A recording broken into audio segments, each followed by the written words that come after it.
Bendecidos. Presentes. Ahora y siempre. Ahora y siempre. Ahora y siempre.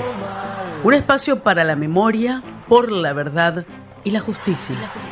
Un ámbito de reflexión sobre los derechos humanos para pensar qué pasó, qué pasa y qué puede pasar.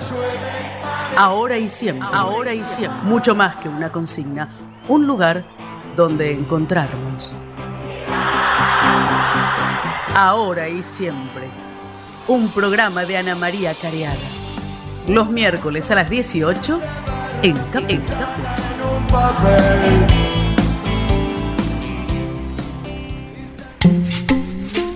Buenas tardes, ¿cómo están? Otra vez aquí en Caput, en el ciclo 2023 de Ahora y Siempre, para seguir construyendo juntos y juntas este espacio para la memoria, por la verdad y la justicia. Es un gusto para nosotras, para nosotros, encontrarnos con ustedes nuevamente aquí en el estudio Chicha Mariani de Radio Caput. Soy Ana María Careaga y me acompañan Oscar Estellés. Buenas tardes a todos, a todas, y dedicado a la ministra Soledad Acuña, a todes. Y Anita Fernández. Hola Ana, hola Oscar, hola Martín, hola a todas, todos y todes. Martín es Loza, nuestro operador de cabecera.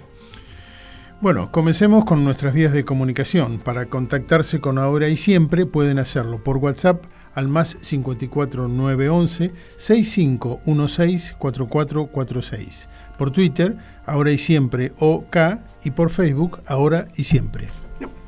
Y para recibir InfoSiberia, el primer y mejor y único noticiero por WhatsApp, solamente tenés que mandar un mensajito, puede ser Ahora y Siempre, al más 54 911 3616 0088. Agendás el número entre tus contactos y ya está. Cada mañana, tempranito, el resumen de noticias en tu celular. Por ejemplo, InfoSiberia cada día nos recuerda que tenemos que seguir exigiendo por la libertad de Milagros Salas, que ya lleva 2.671 días privadas de su libertad. Así es, y la realidad no nos da tregua. Y a la vanguardia de esa ofensiva sin pausa que viene ostentando el poder en nuestro país está la Corte Suprema de Justicia, que se ocupa desembosadamente de ir engrosando una larga lista de abusos, tanto por su injerencia en campos que no son de su competencia, como en la obscena representación que encarna de los intereses de la derecha de cara a la contienda electoral. Las últimas expresiones de esto son las recientes suspensiones de los comicios que iban a tener lugar en dos provincias, San Juan y Tucumán. Si la política antes buscaba hacer semblantes progresistas en los debates electoralistas y también en los otros, podemos decir, y lo que estaba en disputa eran esos discursos, hoy el avance del neoliberalismo se manifiesta en la reivindicación de las peores prácticas de lo humano, podemos decir prácticas inhumanas, tanto en el escenario geopolítico mundial como en el local. Y si de lo local se trata, así como la Corte intentó en su momento instalar el llamado 2x1, ese fallo que favorecía los beneficios a los autores de delitos de lesa humanidad, hoy el 80% de estos represores gozan de esos privilegios y estamos a 6 años, precisamente hoy se cumplen 6 años del 2x1. Además, algunos de sus camaradas y otros reivindicadores cereales de esas ideas mortíferas los reivindican. Tal fue el caso del general retirado Rodrigo Alejandro Zuluaga, retirado precisamente de su cargo recientemente a raíz de declaraciones que tuvo en ese sentido. Vivimos tiempos complicados aquí y en el mundo, insistimos, respecto de la caída de valores y de derechos, porque van de la mano, en donde pareciera que la contradicción principal pasa a ser democracia-neofascismo. Para hablar de esto y repensar la realidad en la que estamos inmersos, nos acompaña hoy un invitado muy querido, muy especial, Eduardo Josami, abogado, profesor universitario, periodista y escritor, expreso político, militante político y por los derechos humanos, y actual director nacional de los Derechos Humanos y del Derecho Internacional Humanitario de la Secretaría de Estrategia y Asuntos Militares del Ministerio de Defensa. Un título extenso para una tarea igualmente extensa o intensa, ¿no? Bienvenido, querido Eduardo, gracias por estar acá con nosotros en Ahora y Siempre. Bueno, muchas gracias por la invitación. Un gusto saludarte y que estés acá, Eduardo. Muchas gracias. Para mí también. Bueno, como decíamos, queríamos hablar con vos porque estás en un ministerio que a fines de abril estuvo ahí en primer plano a raíz de un discurso que nos retrotrae a lo peor de nuestro pasado reciente. ¿Cómo podemos contextualizar estas declaraciones, esta irrupción, podemos decir, de Rodrigo Alejandro Zuluaga, que se despachó con esta reivindicación de sus camaradas presos por delitos de lesa humanidad? Bueno, lo primero podría ser contextualizar el personaje, ver quién es este general retirado, que en realidad pidió el retiro en el año 2004 por su oposición a la decisión de Néstor Kirchner de bajar los cuadros de Videla y Viñones de la sala donde se homenajeaba a los exdirectores del Colegio Militar. Así es. Y bueno, eso ya pinta que es un hombre que no solo acompañó, digamos, esta política antipopular, sino que de algún modo estuvo dispuesto a sacrificar su carrera en función de eso, ¿no? Era evidente que iba a ser sancionado en ese momento, sin embargo, demuestra un convencimiento importante. Estaba en este momento en un cargo que es más bien simbólico, porque él es un militar retirado. Los militares retirados no pueden ejercer funciones de mando ni participar de las actividades regulares del ejército, pero esto es algo así, la llamada comisión del arma de caballería, es decir, cada una de las armas tiene su comisión, donde están retirados y personal en actividad, pero donde en general los que más se dedican son los retirados porque no pueden participar de las otras actividades. Y estas actividades son una especie de mutual, de grupo que organiza recordaciones, comidas de camaradería, celebran cuando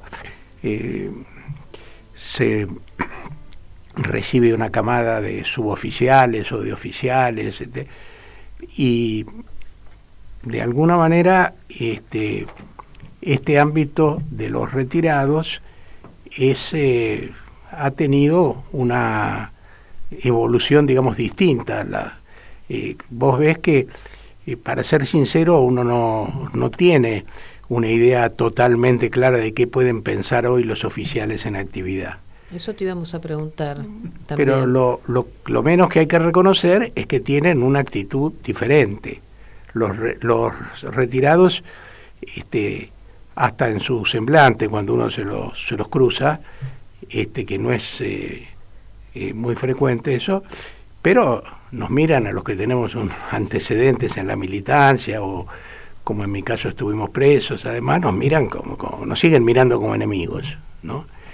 Esa obviamente no es la situación con los que están en actividad, donde yo casi sorprendentemente podría decir que se han establecido relaciones de trabajo cordiales, incluso donde se ve que hay algunas cuestiones mínimas que me parece que hoy ya entre el personal en actividad son dominantes. Por ejemplo, que el ejército, cada vez que intervino apartándose de la Constitución, le fue mal, ¿no? Entonces eso, más allá de definiciones ideológicas más profundas o más claras, genera como una actitud de decir, bueno, acá no hay que meterse, ¿no? Esto no es lo nuestro. De eso yo lo he escuchado con mucha frecuencia.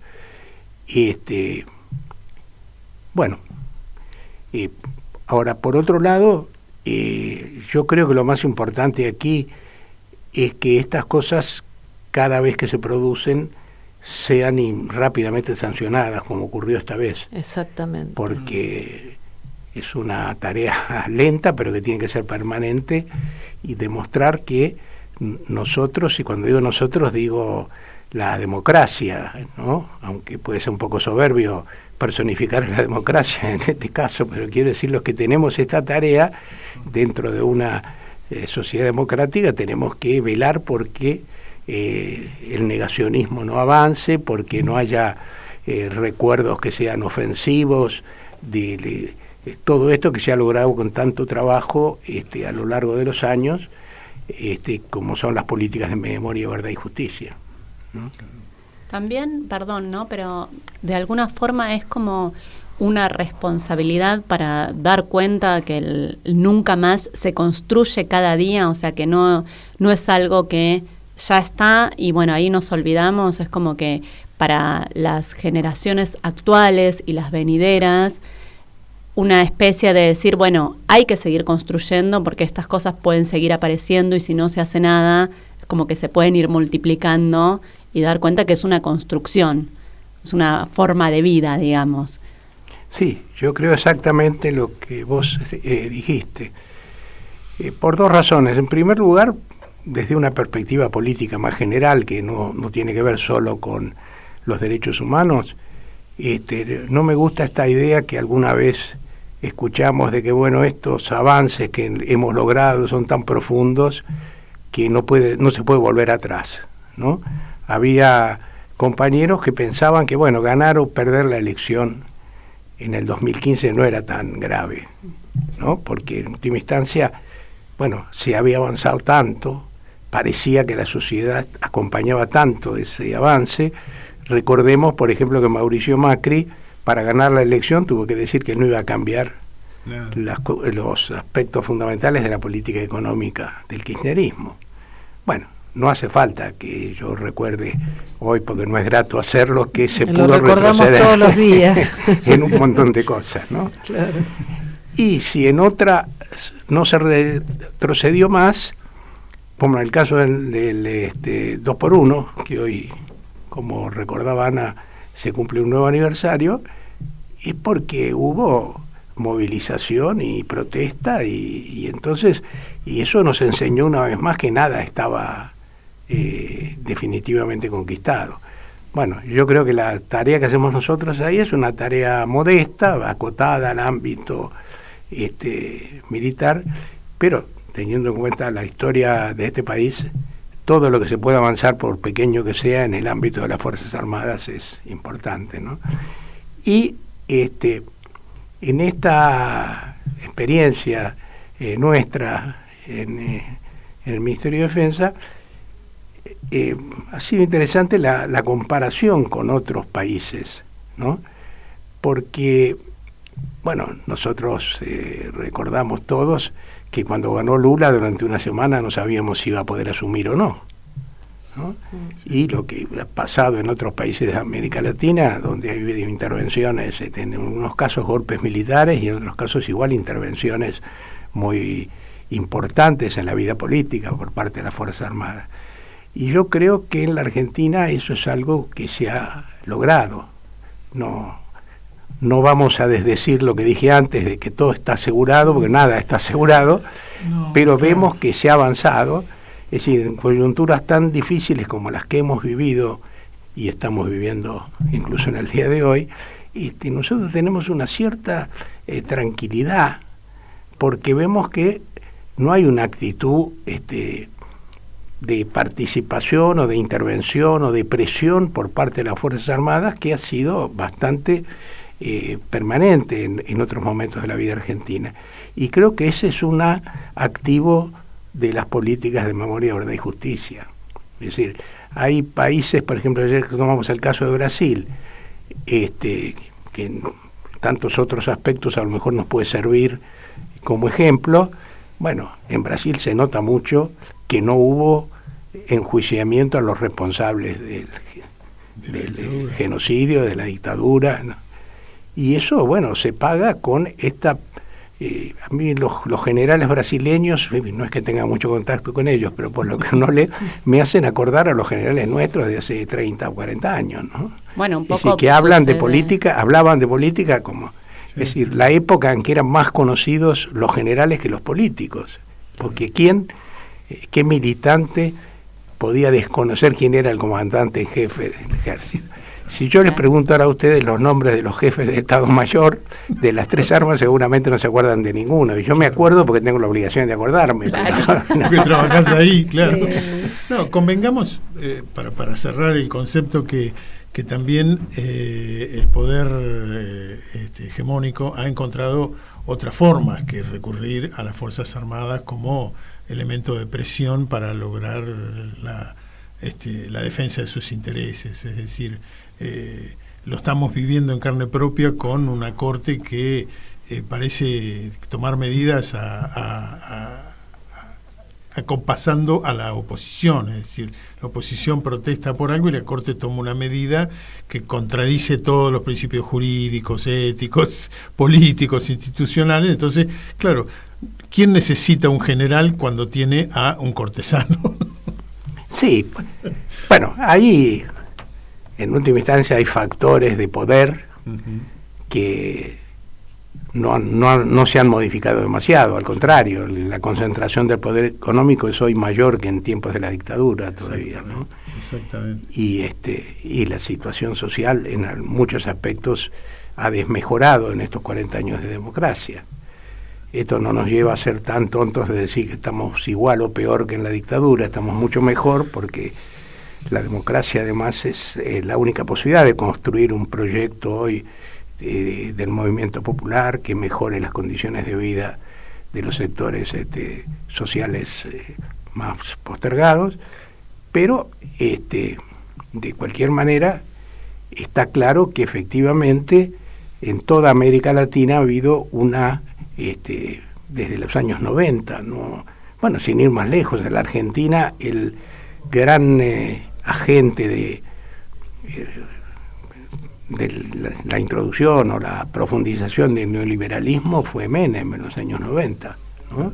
Y Menem siguió una política de mucho control de las Fuerzas Armadas, de reducir los efectivos, redujo el servicio militar. Y eliminó el servicio militar, ¿no? Todos nosotros, algunas de estas medidas, como la eliminación del servicio militar, las celebramos, pero no fuimos tan tontos de creer que esto se debía a la vocación de Menem por los derechos humanos o por la justicia, por lo que fuera, porque toda su política desmentía eso. Pero bueno, es interesante ver cómo han cambiado las políticas. Pero de cualquier manera, a pesar de eso, cuando uno ve que vuelven los golpes, no tan rápido como antes, pero estamos lejos de poder decir que no hay intervención militar en la política en la mayoría de los países latinoamericanos, incluso en Uruguay, que parecía el país modelo de la tradición democrática, pero uno de los candidatos en la última elección y integrante de, creo que era senador, era uno de los jefes no uno de los jefes de la represión, porque los años pasan también para ellos, pero era un general identificado con esa política. Bueno, es difícil tener seguridades respecto a lo que piensan hoy los militares argentinos, fundamentalmente porque nuestra relación con ellos es limitada, ¿no? Algunos que trabajamos ahí tenemos una información privilegiada, pero hasta cierto punto, porque tampoco, ¿qué piensan hoy las jóvenes generaciones de oficiales y suboficiales? Bueno, dicen que en la sociedad argentina hoy entre los jóvenes hay un gran avance de Milei. Bueno, en las fuerzas, en la composición de las Fuerzas Armadas. No, de Milei. Los jóvenes, en general. De los jóvenes en general. Si ustedes me preguntaran, ¿y qué pasa con los jóvenes en la Fuerza Armada? Y bueno, no tenemos muchos elementos para ¿Tienen contestar recursos eso. de formación en relación a los derechos humanos, la democracia, etcétera? Sí, ahí hay como dos niveles de la cuestión. Uno, que es un avance importante que se logró en buena medida en la gestión de Nilda en el 2010, pero que se mantuvo después, donde hubo cambios de programas de estudio y bueno, también se creó la Dirección de Derechos Humanos, que es importante porque tenemos una presencia muy cotidiana en de consulta para las designaciones, ¿no? Entonces, de alguna manera, ahora por supuesto que no hay muchos casos no hay ningún caso de oficial que haya participado en las fuerzas de la época de la dictadura que esté todavía que no esté retirado, que esté en funciones. Claro. Pero de cualquier manera, para toda otra serie de designaciones se hace esa consulta, y yo diría que eso es como un esquema básico donde el tema de los derechos humanos está presente de diversas maneras en la vida. Pero me parece que hay un avance más importante que todavía no hemos logrado, que tiene que ver con esto que yo decía antes, de que en realidad tenemos poca presencia, poca familiaridad con las fuerzas, ¿no? Entonces, eso estamos tratando de modificarlo. Por ejemplo, dimos en el Ministerio de Defensa hace poco más de un mes, me parece, la película argentina en 1985, y se la dimos en presencia de la plana mayor de las tres fuerzas, ¿no? Y ahora en las próximas semanas está previsto hacer eso mismo en las escuelas militares, es decir, en las tres escuelas de formación. Los institutos, claro. Y bueno, eso también, no quiero hacer la propaganda de nuestra gestión, porque las cosas que todavía no pudimos hacer seguramente son más importantes que las que hemos hecho, pero se le rindió un homenaje el 24 de marzo del año pasado al mayor Alberte. Claro. Recordemos para los oyentes, un militar que había sido decán de Perón, que fue uno de los primeras víctimas del golpe, pues lo mataron en la madrugada del 24 de marzo. Mismo día, lo tiraron por la ventana de su departamento, ¿no? Sí. Bueno, y eso no solo pudimos hacerlo ahí, sino que los jefes de las fuerzas estuvieron presentes. Es decir, que hay un avance institucional, que yo diría, y un diálogo que también nos permite avanzar un poco. Pero los militares leen los diarios también, ¿no? Sí, pero quiero simplemente destacar eso que decía Eduardo, que para mí es fundamental, que sucedió en Argentina y que no sucedió ni en Chile, ni en Paraguay, ni en Brasil, que es la justicia, ¿no? O sea, eso sí me parece fundamental, porque a partir de ahí, o sea, que no queden impunes esos actos, se pueden hacer todo el resto de las construcciones que nos estaba comentando. Efectivamente, vamos a retomar justamente cómo Argentina ha sido vanguardia en materia de memoria, verdad y justicia. Después de la pausa, estamos conversando con Eduardo Josami, director de Derechos Humanos del Ministerio de Defensa. Mandanos un WhatsApp. Mandanos Sarasa y Noticias. 11 65 16 44 46. En Caput. General La Madrid, provincia de Buenos Aires. Vivo en La Rioja. Del Bolsón, Río Negro. Desde Radatili, San Miguel. Pasan cosas.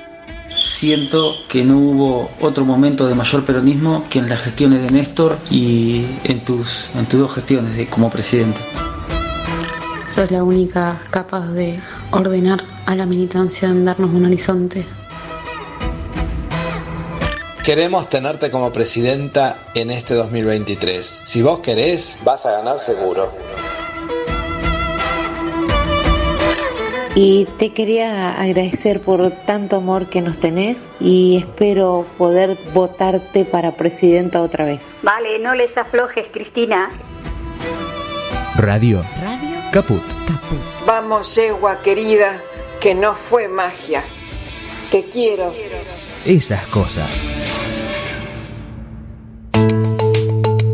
cómo podemos cuidar a nuestras y nuestros jóvenes. Hagamos un acuerdo entre adultos, que las y los jóvenes no se queden en soledad. Estemos cerca para escuchar y acompañar. Que no se queden sin adultos y adultas para conversar. Promovamos encuentros entre pares y prácticas de cuidados. Generemos espacios de escucha e intercambio, sin juzgar, sin juzgar. Armemos espacios de encuentro para proponer otras dinámicas de celebración. Ofrezcamos información, escucha atenta y cuidado. Acompañemos a las juventudes. Los cuidados son colectivos. Cedronar. ¿Querés arrancar la mañana bien informado? Infosiberia, las noticias en tu celular. Manda un mensaje de WhatsApp al 11 3205 8813 y recibilo gratis todas las mañanas. Infosiberia. Ahora y siempre. Un espacio para la memoria, por la verdad y la justicia. Y seguimos en Ahora y Siempre aquí con el querido Eduardo Josami. Recién nos referíamos, efectivamente, tanto Eduardo como lo retomaba Anita, que Argentina fue y es vanguardia en la lucha por memoria, verdad y justicia. Yo digo siempre que esto es una tríada porque la justicia tuvo siempre el estatuto de lo no negociable. Uno de los avances es precisamente que vos, un expreso político, seas el director de Derechos Humanos del Ministerio de Defensa y que el propio ministro sea también un expreso político. Creo que eso es realmente el paradigma de lo que se ha logrado en este país, y de ahí también esta mirada atenta que tienen ustedes respecto de cuáles son las políticas a seguir o frente a expresiones de esta naturaleza que nos retrotraen a lo peor de las metodologías de la dictadura. Pero así también coincido plenamente, y nosotros lo decimos todo el tiempo, que no hay garantías del nunca más, que el nunca más se construye permanentemente. Y si hablamos, como nos referíamos antes, que hoy la contradicción es un poco democracia, neofascismo, efectivamente hay que estar atento a estos discursos de odio que apuntan a lo peor de la cabeza de la gente. Hace poco veíamos el chiste de Página 12, en donde está una persona mirando las redes, leyendo los medios, y la mujer le dice, pero es una fake news, es una noticia falsa, pero me están diciendo lo que pienso yo, ¿no? Y nosotros en la facultad, cuando trabajamos estas cuestiones de la subjetividad con los alumnos, les decimos, ustedes creen que piensan, que dicen lo que piensan, pero son hablados por los medios hegemónicos. Entonces, efectivamente, hay algo de esto del nunca más que es necesario afianzar permanentemente. Vos hablabas recién de la película, en esa necesidad de llegar a otros sectores. ¿Cómo ves en este tiempo de esa movilización del 2x1, ese pañuelazo, esa movilización masiva tan importante, en donde efectivamente la sociedad salió a decir no a los genocidas, a los represores en las calles, que incluso fue fundante para lo que yo llamo lo incalculable, que es además de toda la lucha por memoria, verdad y justicia, los organismos, las madres, las abuelas, el movimiento de derechos humanos, surgió precisamente al calor del 2x1 el colectivo Historias Desobedientes o ex hijos e hijas de genocidas que precisamente salieron a decir no a estos represores en las calles. ¿Cómo ves el contexto político-social de aquella movilización a estos tiempos? Hoy tenemos prácticamente el 80% de los represores con beneficios de prisión domiciliaria, pedidos también de libertad condicional, muchos han sido otorgados. Hemos tenido una interesante experiencia en estos últimos días que hemos asistido a procesos en donde las personas que estuvimos secuestradas o sus familiares podían expresarse respecto de estos beneficios a los represores del Circuito Atlético Banco Olimpo, y a partir de entonces hay por lo menos 3, 4, 5 a quienes les ha sido denegada este privilegio. Y bueno, un poco, y también se ha armado un colectivo de ex detenidos, desaparecidos y ex presas y presos políticos que están trabajando, en la difusión este tipo de beneficios para tratar de contrarrestarlo. ¿Cómo ves vos esa movilización social del 2x1 a esta realidad actual? ¿Cómo si sería posible hoy una movilización de esas características en este contexto? Bueno, recordemos que la movilización del 2x1 nos sorprendió. No porque no supiéramos que había mucha gente que no quería que se le concediera a los militares condenados por su actuación en la dictadura ningún privilegio, digamos, en relación a los demás presos, pero sí nos sorprendió la masividad, ¿no? Y la amplitud de la convocatoria. Eso se notó en los medios también. Los medios, a pesar de que están muy polarizados y que los medios hegemónicos sabemos que no son demasiado sensibles a las cosas que nosotros reivindicamos en general, pero yo ya me acuerdo de 1996, cuando el 20 aniversario de la dictadura, fue tan impresionante la movilización ese año, nos sorprendió tanto, que ese día los medios dejaron de hablar del gobierno de Videla y empezaron a hablar de dictadura, porque como una cosa que si tanta gente salió a la calle hay que ser muy necio para, claro, de alguna manera no tratar de tomarlo en cuenta eso, ¿no? Entonces, yo digo, el 2x1 nos sorprendió, y yo no me animaría a decir que hoy no habría una movilización más importante o tan importante como esa si nosotros saliéramos, pero tal vez lo que sí van cambiando los tiempos es que yo creo que, por ejemplo, en el beneficio de la domiciliaria, bueno, estos hombres se hacen cada vez más viejos y algunos hasta se mueren, ¿no? Y entonces me parece que hay un sector de la población que tal vez esto lo ve como menos importante, ¿no? No es que nosotros seamos sádicos y nos guste que estén presos hasta que se mueran, pero pensamos que tiene un sentido político esto, es decir, y además que están en muy buenas condiciones, claro, también. Pero aunque no lo estuvieran, es decir, eso es el símbolo, es el modo de decir, no hay, acá no se lo fusila porque no somos partidarios de la pena de muerte, pero esta gente ha hecho lo peor que se puede hacer en una sociedad, entonces no hay beneficios especiales para ello, no es un preso de mala conducta, claro, simplemente. Pero ¿no? Lo que ocultan generalmente los medios es lo que dijo los otros días Lócar, que es juez de casación, al negarle la domiciliaria y la salida, la condicional al Tigre Acosta, represor de la ESMA, es que Argentina tiene la obligación de respetar los tratados internacionales que tienen rango constitucional. Así y en esos tratados internacionales no está previsto ningún tipo de beneficio para sancionados por crímenes de lesa humanidad. Es decir, si nos atenemos a la letra de la ley que debe regir es esa, porque Argentina firmó cumplir con esos tratados que, insistimos, tienen rango constitucional, o sea, no es una cuestión opinable. Yo pienso que tal vez, y no sé qué opinan ustedes, pueda estar relacionado también. Recordemos que el 2x1 fue durante un gobierno de Macri que nos asfixiaba con el negacionismo, que pegaba por todos lados, y pienso que también nos sorprendió, porque nosotros, bueno, sabemos que mucha gente no está de acuerdo con esto, pero esto pasó en los estadios de fútbol, en los recitales, o sea, yo nunca había visto en la cancha de River no al 2x1 en la pantalla gigante adentro del estadio, o sea, fue impresionante.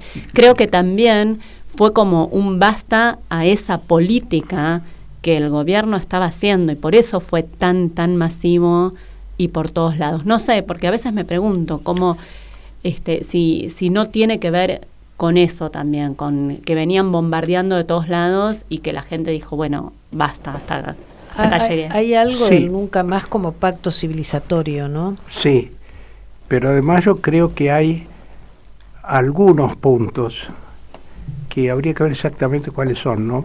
Pero no es fácil. Un poco lo que ella decía, de que dice, bueno, esto no. Lo otro no es que esté bien. Por ejemplo, yo creo que la mayoría de la gente que alguna vez estuvo cerca del movimiento de derechos humanos piensa que es malo que no se lleve adelante, por ejemplo, el juicio por las responsabilidades empresarias en la dictadura, que ahí se avance con tanta dificultad, ¿no? Pero de pronto hay como límites. El Tigre Acosta es uno, ¿no?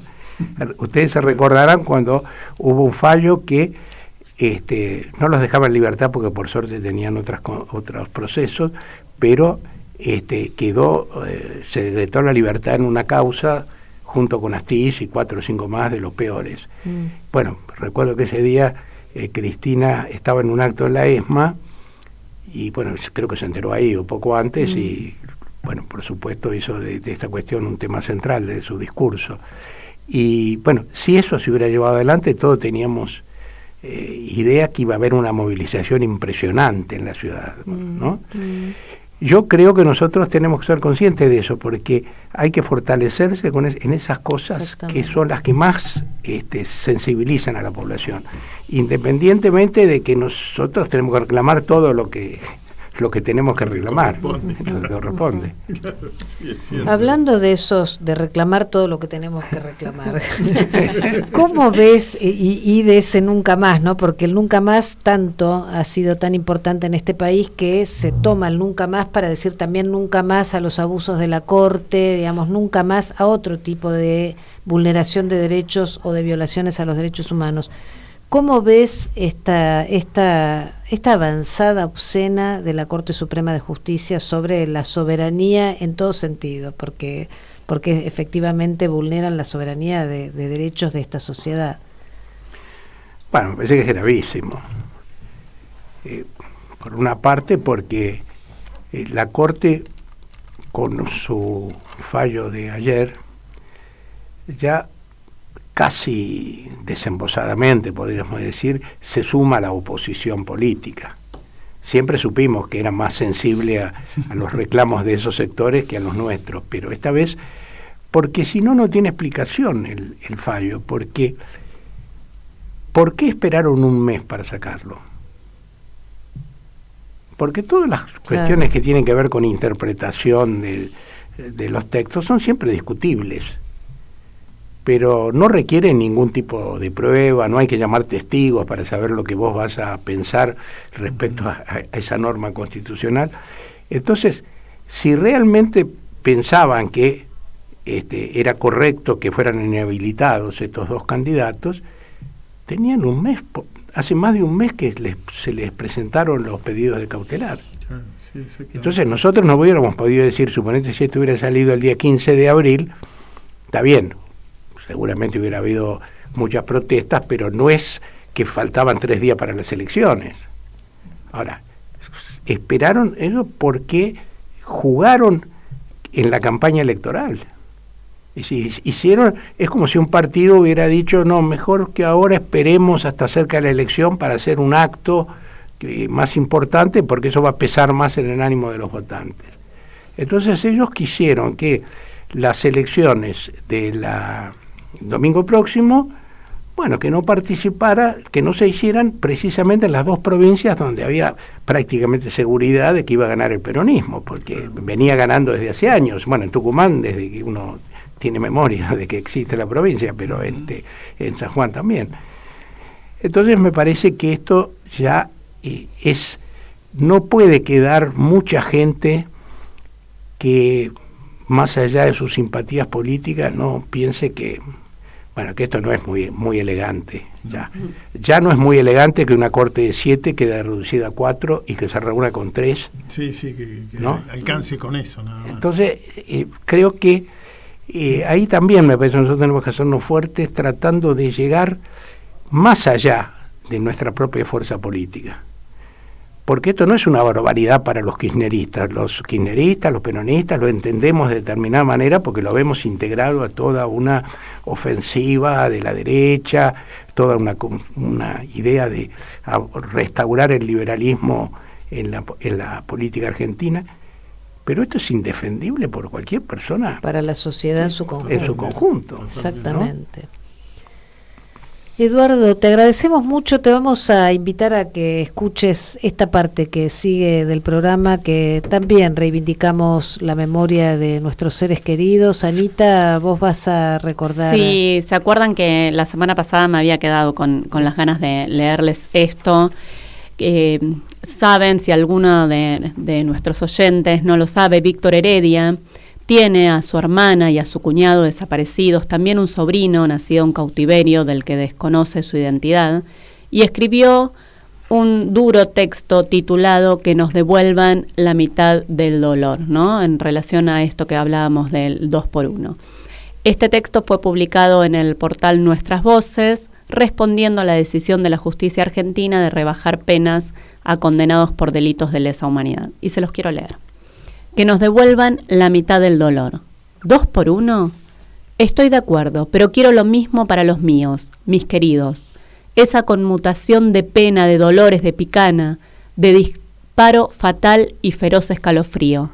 Quiero la mitad del recorrido de la bala que los asesinó, que el cañón con el que violaron a Cristina se quede a mitad de camino, que la trompada no llegue a destino, que la dejen amamantar a su hijo un poco más, para que esa ternura tape el olor a carne quemada que percibo cuando entro a Capucha o Capuchita. Quiero exactamente la mitad de todo lo que padecieron, es decir, que de tanto conmutar padecimientos, al fin me los devuelvan con vida. Quiero al nieto de mi madre, a mi sobrino nacido en cautiverio, ese que por razones inconmutables nunca pudimos abrazar. Sí, quiero a mi hermana y a mi padre, los quiero aquí de nuevo como hace 40 años. ¿No les parece justo? Un 2x1 que retire ese océano de llanto que nos ahogó día a día en la desesperada espera. Quiero ahora mismo la mitad de mi dolor, de mis temores, de mi exilio. ¿No pueden? ¿Cómo que no pueden? ¿Acaso no son capaces de torcer nuestra memoria? ¿De pretender que un asesino ya no lo es más porque se puso viejo? ¿Los devuelven a casa? Muy bien, ¿dónde están mis amigos? ¿Dónde están nuestros hijos, nuestros padres y hermanos? Les recuerdo una cosa, todavía cantamos, todavía pedimos, todavía soñamos, todavía esperamos. Víctor Heredia. Bueno,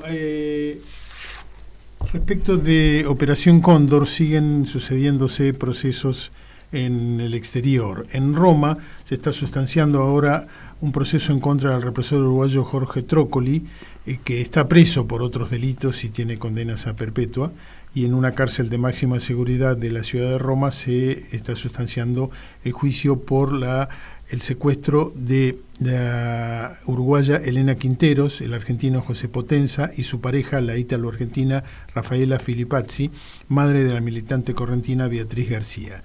Declararon dos testigos que nos resultan muy cercanos, Pablo Basel y Federico Tatter.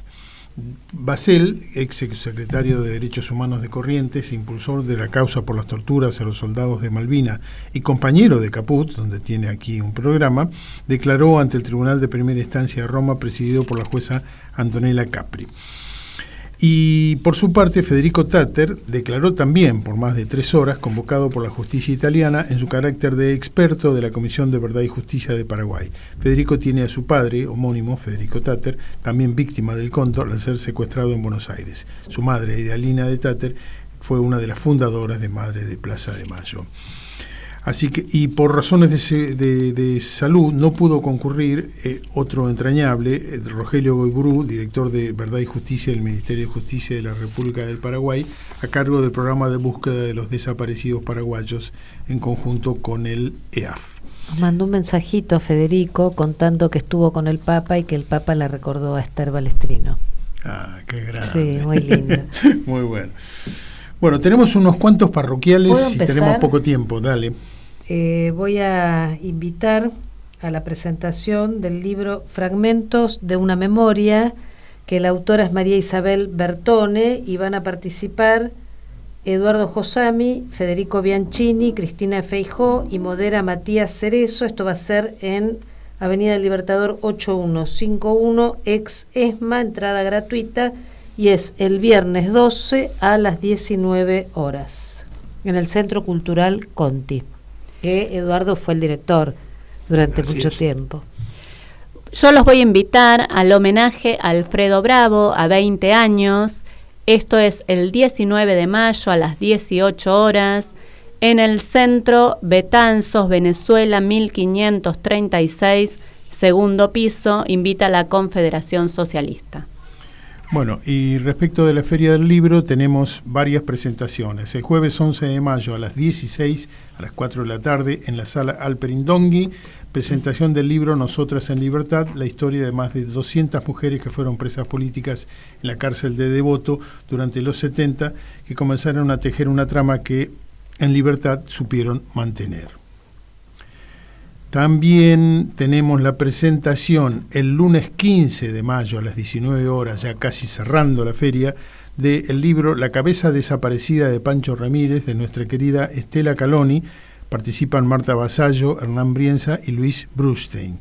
Recordamos, en la sala Alejandra Pizarnik, Pabellón Amarillo, lunes 15 de mayo a las 19. También el mismo... Ni que hubiera una feria del libro. Sí, estamos llenos y tenemos que cumplir con todos nuestros... ¿Cuál te falta? El de... Acá está.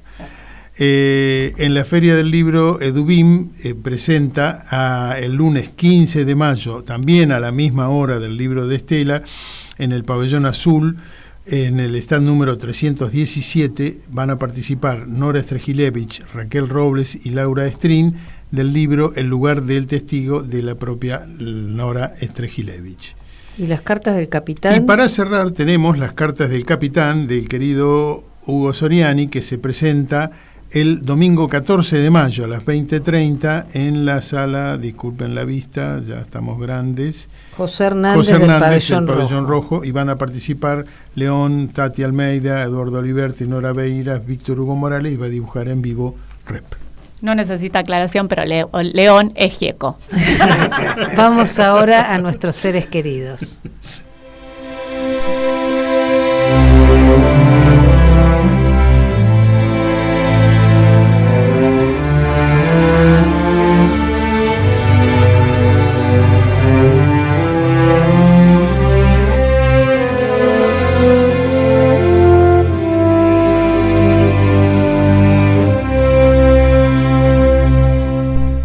Aún caminan contigo, aún caminan conmigo, los que nunca se fueron, los que nunca se han ido, hasta el fin de los tiempos,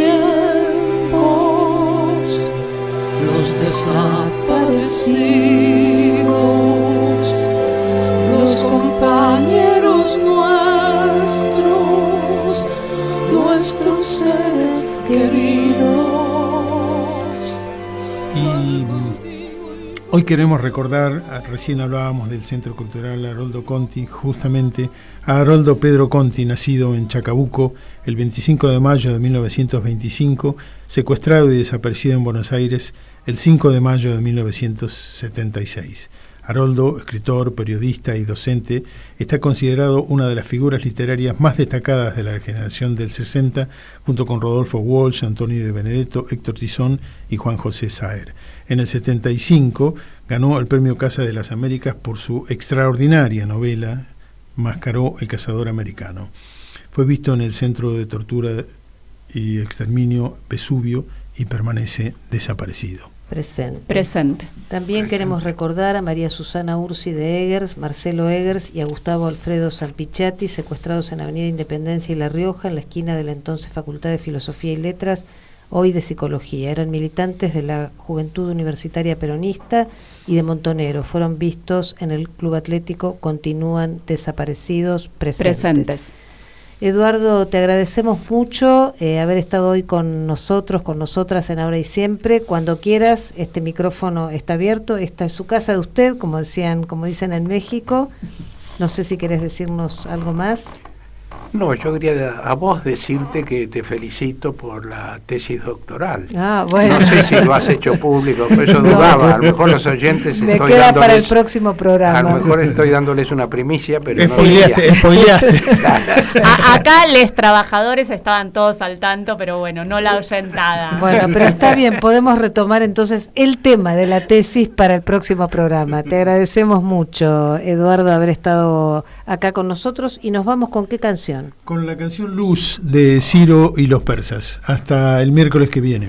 Hasta el miércoles que viene. Chau, chau. Chao.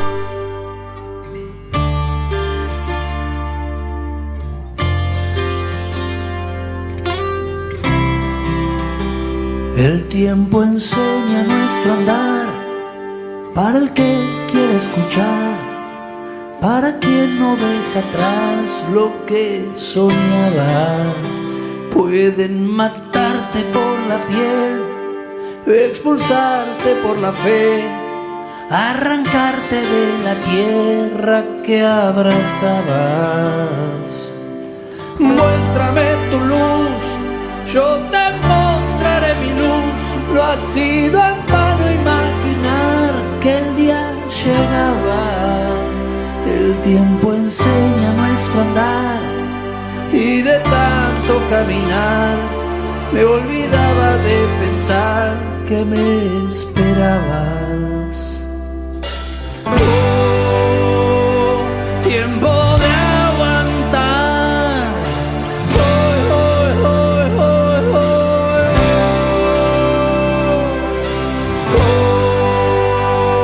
Tiempo